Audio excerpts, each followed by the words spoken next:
All right.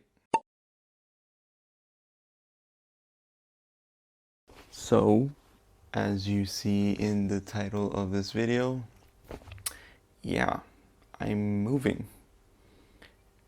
And honestly, right now I'm in a pretty interesting situation.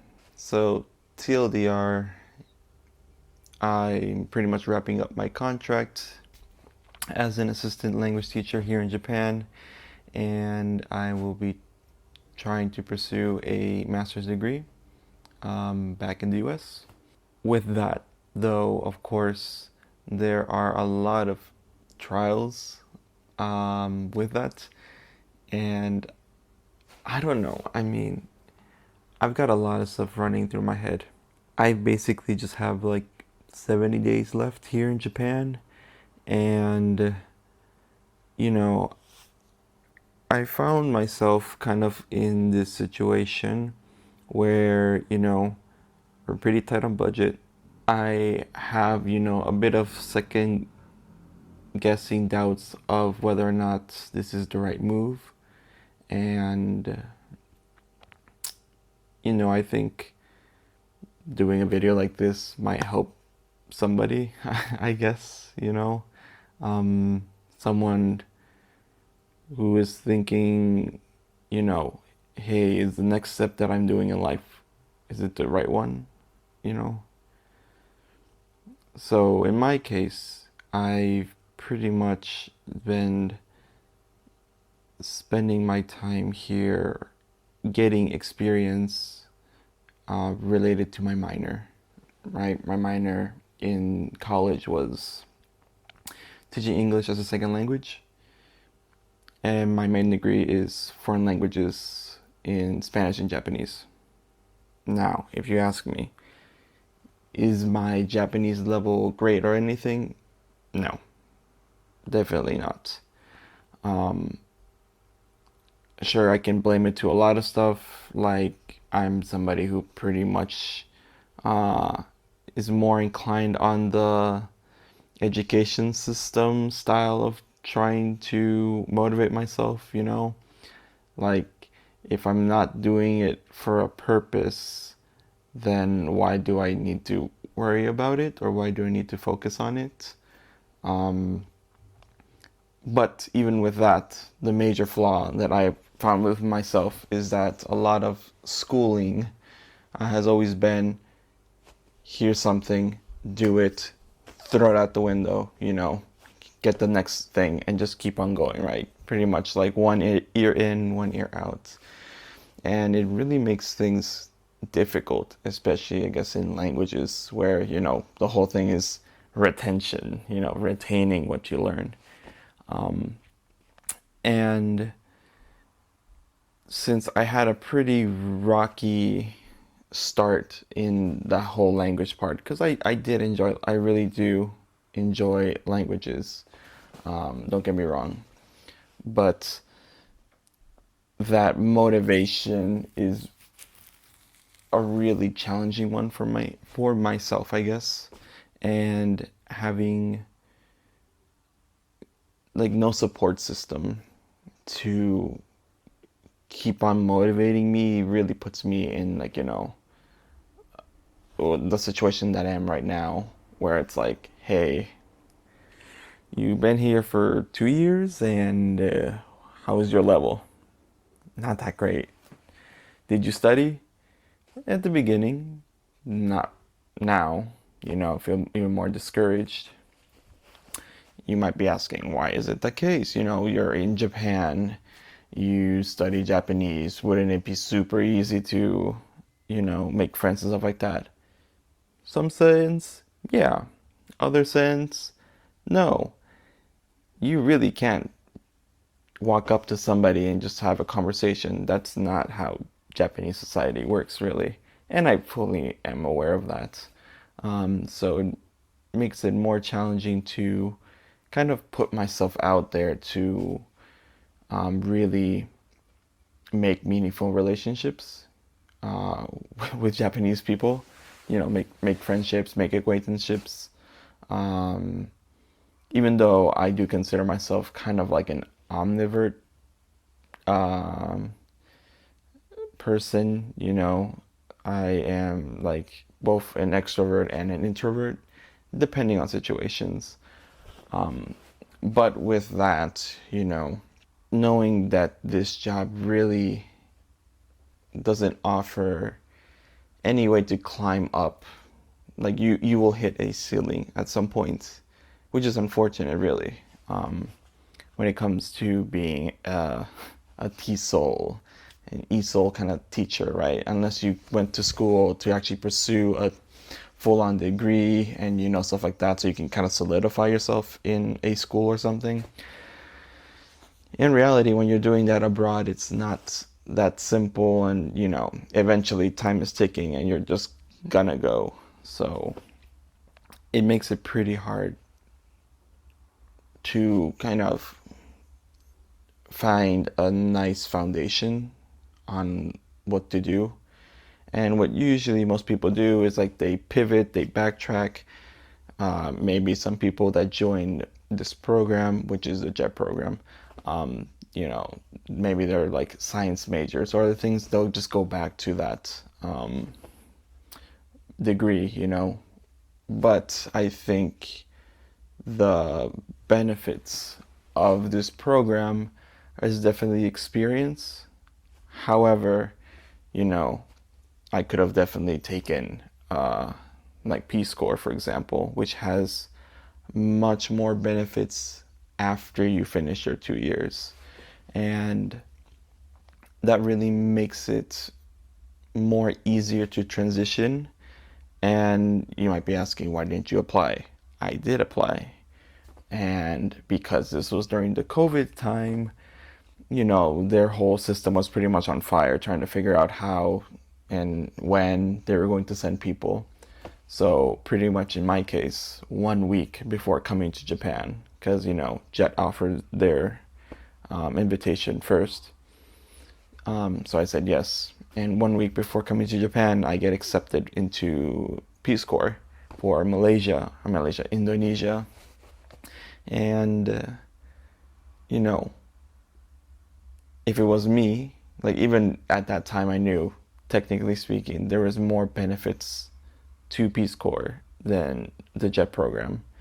Um, but I felt like, hey, it's the experience that's going to be pretty important, especially later on.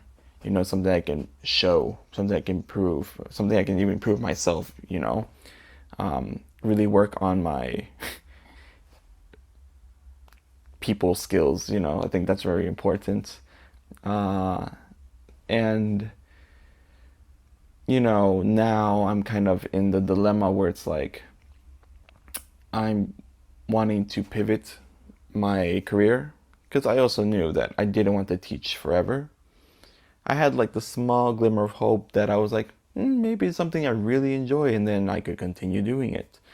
But in reality, that wasn't the case. I I did trust me, like I did enjoy my time here. I really enjoyed working. I actually got to really improve myself as a person professionally. Um, but do I see myself in the long run doing it? Unfortunately not. However, the skills of wanting to teach, really like help students understand something, is something that I really want to continue, especially with my degree that I want to pursue. However, of course, with times right now, that's like a lot of money. And you unless you are coming from a wealthy family or like really pretty much honed in and like working this whole time, you could have definitely saved up and kind of had a kind of easy breeze into um, your bachelor's, your master's, which in my case would be a master's.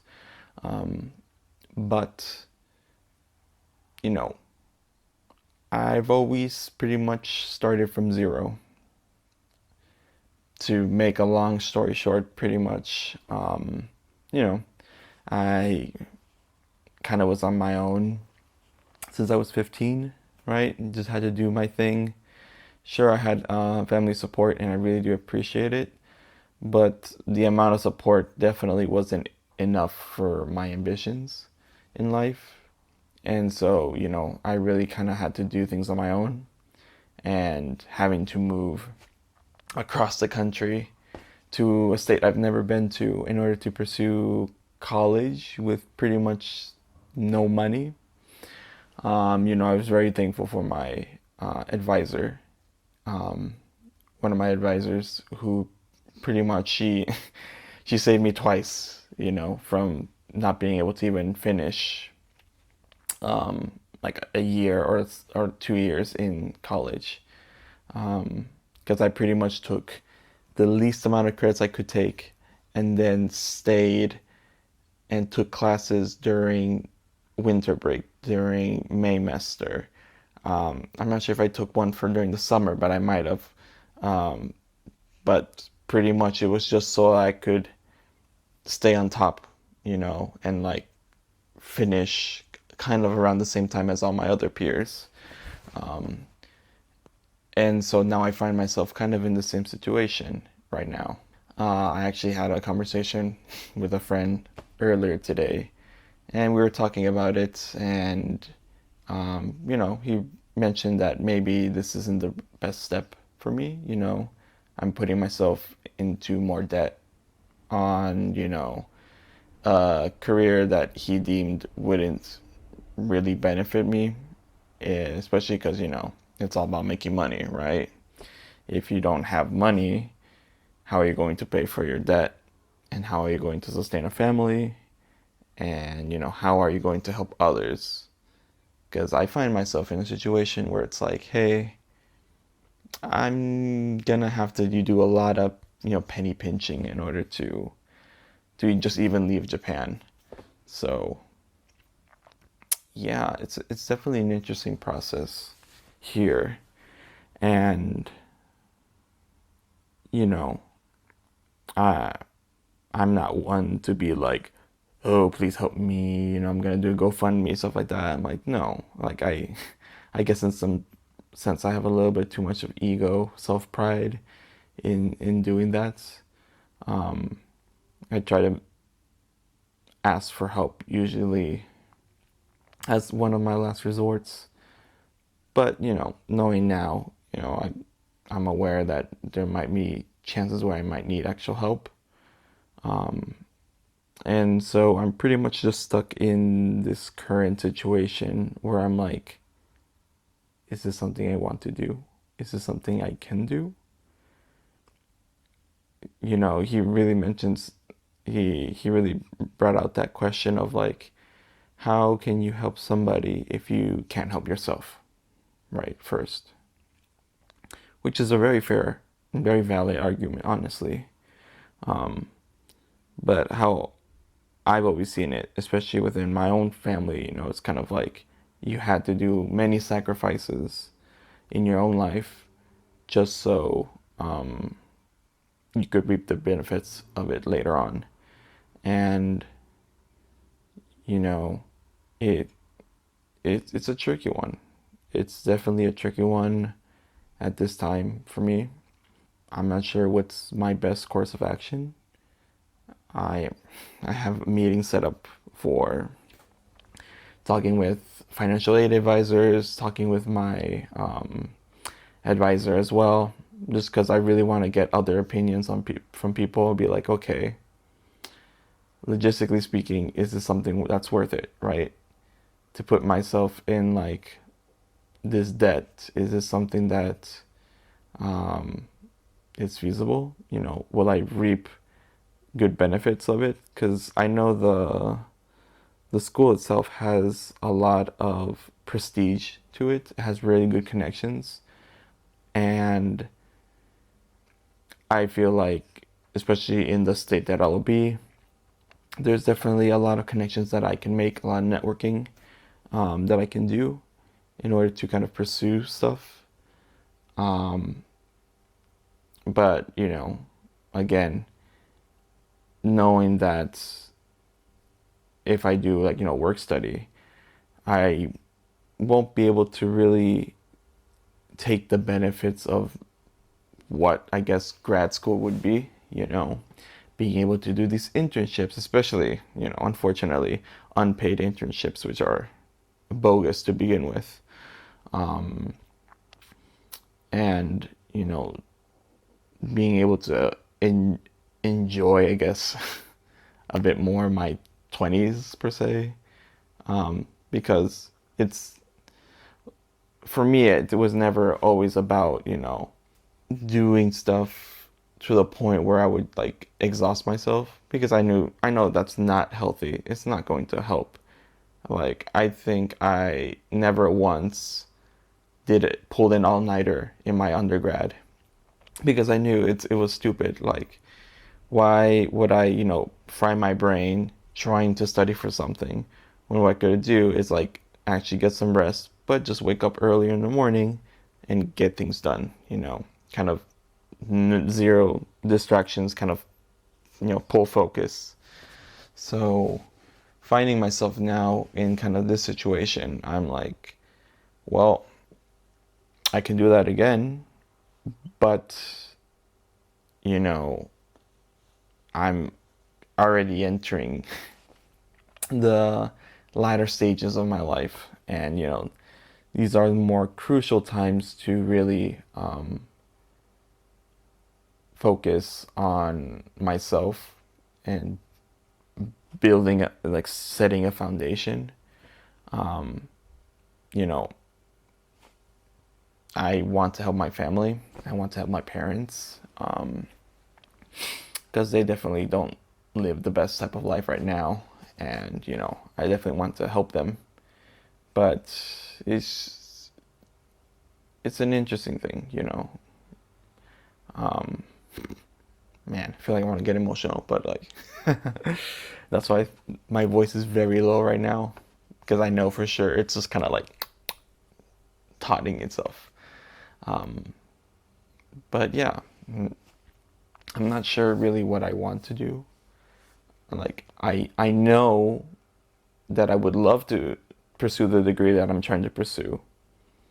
And I know if I play it right and I do things well, definitely I can really make sure that I get that foundation that I want, get the connections that I need for what I want to do. And, hopefully, before I turn 30, I'm able to establish a family, and have some way of supporting my family, both my own personal family and, my family as in my parents, and whatnot. So I don't know. It's an interesting thing. I don't know why I'm kind of making this here. I guess maybe apart from, this could be relatable to other people. I guess it's just a little journal entry, into what is, I guess, life right now for me. And, well, hopefully, inshallah, I can do as much as I can, and really make my dreams and what I want to do in life come true, right? Because some people are very close to obtaining their dreams, but they stop it for the sense of like, well, this isn't going to benefit me, in the now, right? In the short term. But in the long term, it could have been a huge change from what they have. And, I don't want to think that I will, regret things, later on in the future. I'm like, man, like I could have done it, should have done it. I don't want to think that way. But this video is going to be kind of open-ended until these next 70 days are done. then I'll know what's my next step, what I want to do, what I need to do, and you know, I still want to do the content that I want to do, that I always say I want to do, but I always feel like I doubt myself in my own editing skills, so I really need to put focus on that, you know. But yeah, so I guess that's it. That's all I wanted to say. Hopefully my neighbor can't hear me because sometimes she can hear me. But yeah, whoever you are, if you're watching, whether you're the ones who watch me from my live stream or some complete stranger in life that I don't know, I mean, work hard for what you want, I would say. Don't overthink it. Set yourself, like ground yourself at times, and do what you need to do, you know. Because we all have dreams. We all have things that we want to accomplish. Sure, kind of money is the end all be all of this world. But for me, I never really wanted, you know, to be famous. Like, have so much money, be a millionaire. Like, sure, it would be nice, but I would do that, you know, just to make sure that everybody else around me is okay. Which I know is already kind of like a bad thing. But I know I also need to take care of myself. And I do. Trust me. That's why I have my little dude over here. Cool Snorlax. So, yeah. So, yeah. Thanks for watching so much. Sorry, it's kind of a 22-minute ramble. Maybe edit it to a little bit less than that. But I guess I just wanted to put this out there with minimal editing. So, yeah. Thanks for watching. Stay tuned for whatever I create. And if you're interested whatsoever, my Instagram is Linkspanic as well. So if you want to catch up with my life, see what I'm up to. So, yeah. I'll catch you guys later. Assalamu alaikum. Nos vemos. Matane. Trying to think of everything that I know. But yeah. See you later. Bye.